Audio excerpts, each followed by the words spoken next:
तेरी मेरी कहानियाँ से सभी अपडेट पाने के लिए बेल आइकन दबाएं। आज की कहानी है मजबूत आधार। दीप्ति लंच टाइम से लगभग 15 मिनट पहले ही डॉक्टर अर्जुन के अस्पताल पहुंच गई। उसने रिसेप्शन पर जाकर डॉक्टर अर्जुन के कैबिन के बारे में पता किया। डॉक्टर अर्जुन यहाँ के अच्छे कार्डियोलॉजिस्ट में से एक थे। इस समय वह ऑपरेशन थिएटर में थे। दीप्ति इंतज़ार करने लगी। कुछ देर की प्रतीक्षा के बाद डॉक्टर अर्जुन अपने कैबिन में पहुँचे। उन्होंने बाहर बैठी दीप्ति को देख लिया था और नर्स से कहकर उसे अंदर बुलवाया। दीप्ति अंदर पहुंची और बोली, हेलो डॉक्टर अर्जुन, शायद आज आप बहुत व्यस्त हैं और मैं गलत समय पर आ गई हूँ। डॉक्टर अर्जुन बोले, नहीं दीप्ति जी, ऐसी कोई बात नहीं है। यह व्यस्तता तो रोज़ की है। आप तो जानती हैं हमारे देश में मरीजों की कमी नहीं है, पर काबिल डॉक्टरों की कमी से उन्हें सही समय पर उचित इलाज नहीं मिल पाता। इसीलिए तो मैं चाहता हूँ आपके जैसी एक काबिल और अच्छी डॉक्टर को लोग कहीं खो ना दें। और उन्होंने एक बैग में से कुछ किताबें और नोट्स निकालकर दीप्ति के सामने रख दिए और बोले, बताइए कौन से टॉपिक में आपको परेशानी हो रही है। दीप्ति बोली, पहले आप लंच तो कर लीजिए। उन्होंने घड़ी में समय देखा और बोले, क्या आपको भूख लगी है? दीप्ति बोली, नहीं, मैं तो खाना खा कर आई हूँ। मैं आपकी बात कर रही हूँ। डॉक्टर अर्जुन बोले, ठीक है, फिर मैं भी लंच बाद में करूँगा, अभी भूख नहीं है। और उन्होंने दीप्ति को समझाना शुरू किया। अभी वे दीप्ति को समझा ही रहे थे कि तभी नर्स आई और बोली, सर, ऑपरेशन की सारी तैयारी हो गई है। डॉक्टर अर्जुन ने समय देखा और बोले, सॉरी दीप्ति जी, लंच के बाद मुझे आज एक ज़रूरी ऑपरेशन करना है। अगर अब भी आपको कोई परेशानी आई तो आप रात को फ़ोन पर मुझसे पूछ सकती हैं। अभी मुझे जाना होगा। दीप्ति बोली, आपका बहुत बहुत धन्यवाद डॉक्टर अर्जुन, आपने लगभग मेरे सारे डाउट क्लियर कर दिए हैं। बाकी कुछ होगा तो मदद करने के लिए यह नोट्स हैं, और फिर भी कुछ परेशानी हुई तो मैं ज़रूर आपसे फ़ोन करके पूछ लूँगी। अभी चलती हूँ। आपको भी जाना है, पर मेरे कारण आज आपको भूखा ही रहना पड़ा, इसके लिए माफ़ी चाहती हूँ। आपके कीमती समय और सहायता के लिए दिल से धन्यवाद। डॉक्टर अर्जुन मुस्कुराए और बोले, आप ऐसा कहकर मुझे शर्मिंदा कर रही हैं। माफ़ी तो मुझे आपसे मांगनी चाहिए कि आप इतनी दूर से आई भी और मैं आपको पर्याप्त समय नहीं दे सका। अर्जुन की इस उदारता पर दीप्ति मुस्कुराए बिना नहीं रह सकी। तब डॉक्टर अर्जुन ने कहा, ऐसे ही मुस्कुराते रहिए, उदासी आपके चेहरे पर अच्छी नहीं लगती। दोनों ने मुस्कुराकर एक दूसरे से विदा ली। आज घर लौटते समय दीप्ति बहुत खुश थी। कितने दिनों बाद वह घर से निकली है। वही सड़कें, वही रास्ता, कुछ भी तो नहीं बदला। वही उसका प्यारा शहर, पर वह कितनी बदल गई है। डॉक्टर अर्जुन ठीक कहते हैं, उदासी उस पर अच्छी नहीं लगती। माँ भी तो यही कहती थी। जब भी वह माँ से रूठ जाती या परेशान होकर निराश हो जाती तो उसका चेहरा देखकर ही माँ कहती, तेरे चेहरे पर सिर्फ मुस्कुराहट अच्छी लगती है, गुस्सा या उदासी इस पर नहीं जचती। आज दीप्ति खुद में बहुत बदलाव महसूस कर रही थी। आज बहुत दिनों बाद उसका मन खुश था। घर आने पर चाची ने उससे पूछा, बिना बताए कहाँ चली गई थी? जानती है मुझे कितनी फिक्र हो रही थी। दीप्ति चाची को बिना बताए ही घर से चली आई थी, क्योंकि उसे पता था अगर वह चाची को कुछ बताती तो वे बात का बतंगड़ बना लेती और उसे जाने ही नहीं देती। उन्हें तो दीप्ति से वैसे ही बहुत शिकायत है कि सारा दिन किताबों में माथा मारती रहती है। इस लड़की के पास 2 मिनट का समय भी नहीं जो चाची के साथ आकर बैठे।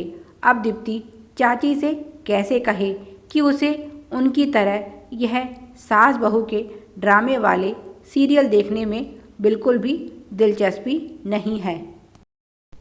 चाची ने फिर पूछा, क्या हुआ, कुछ बताती क्यों नहीं, कहाँ गई थी? दीप्ति बोली, कुछ नहीं, बस राधिका के पास गई थी। 2 दिन बाद आखिरी पेपर है, बस उसी के बारे में कुछ पूछने गई थी। चाची ने प्यार से उसके सर पर हाथ फेरते हुए कहा, बेटी यह पढ़ाई लिखाई का चक्कर अब छोड़ दे और अपना मन घर गृहस्थी की तरफ लगा।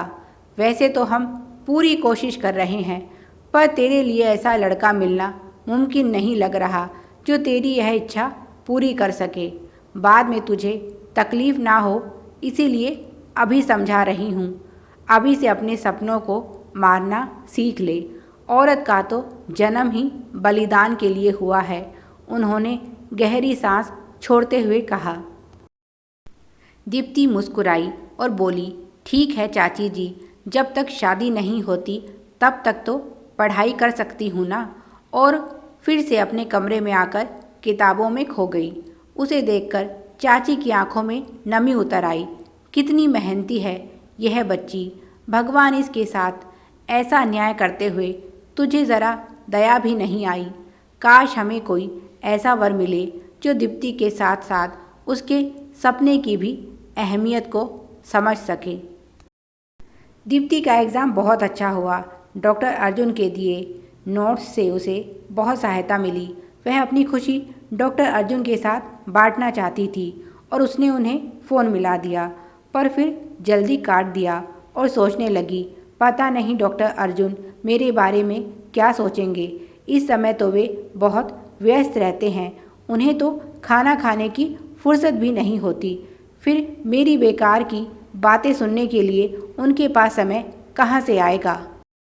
वह इतना सोच ही रही थी कि तभी उसका फ़ोन बज उठा।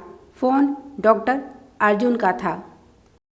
जैसे ही उसने हेलो कहा, सामने से उनकी उत्साहित आवाज़ आई, दीप्ति जी बताइए कैसा हुआ आपका एग्ज़ाम। उनके उत्साह को देखते हुए दीप्ति भी पेपर के बारे में उन्हें बताने लगी।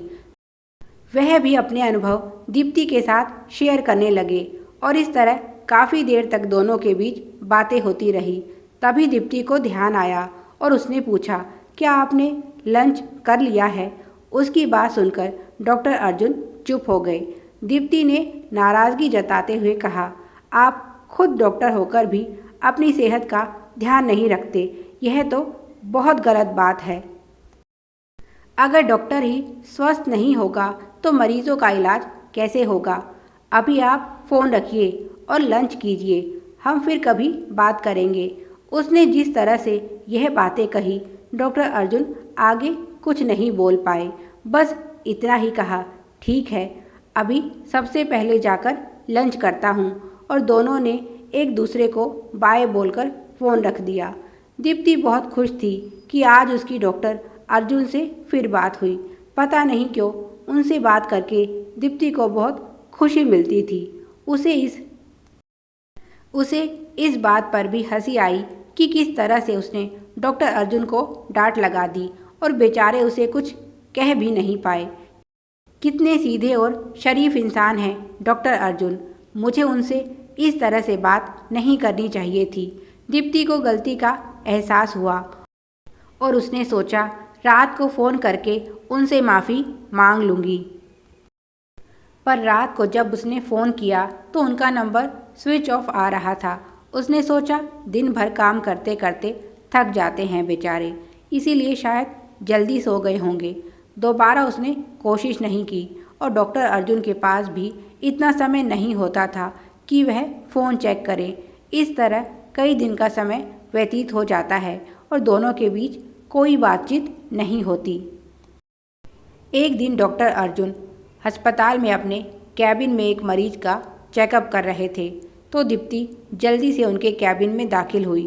उसने अधीरता से डॉक्टर अर्जुन से कहा, डॉक्टर अर्जुन, मुझे आपकी मदद की सख्त ज़रूरत है। पर जैसे ही उसे एहसास हुआ कि यहाँ कोई तीसरा व्यक्ति भी उपस्थित है, वह चुप हो गई। डॉक्टर ने पहले मरीज़ का चेकअप किया और उसके जाने के बाद दीप्ति से पूछा, क्या हुआ दीप्ति जी, आप कुछ परेशान लग रही हैं। दीप्ति बोली, प्लीज़ डॉक्टर, आप मुझे गलत मत समझना। उसने आगे बढ़कर डॉक्टर अर्जुन के दोनों हाथ पकड़ लिए और उनसे बोली, क्या आप मुझसे शादी करेंगे। यह सब कुछ इतना जल्दी हुआ कि डॉक्टर अर्जुन को कुछ सोचने का अवसर ही नहीं मिला। वह तो बस हैरानी से दीप्ति को देखे जा रहे थे। दीप्ति की आंखों में आंसू थे और बार बार वह यही दोहरा रही थी, प्लीज़ डॉक्टर अर्जुन, आप मुझसे शादी कर लीजिए। मैं आपका यह एहसान ज़िंदगी भर नहीं भूलूंगी। एक आप ही हैं जो मुझे और मेरे सपनों को समझते हैं। मुझे आपके सिवाय किसी पर भरोसा नहीं। प्लीज़ इस तरह चुप मत रहिए, कुछ तो जवाब दीजिए। आगे की कहानी के लिए अगले भाग की प्रतीक्षा करें। Please like, share and subscribe. Thanks for watching.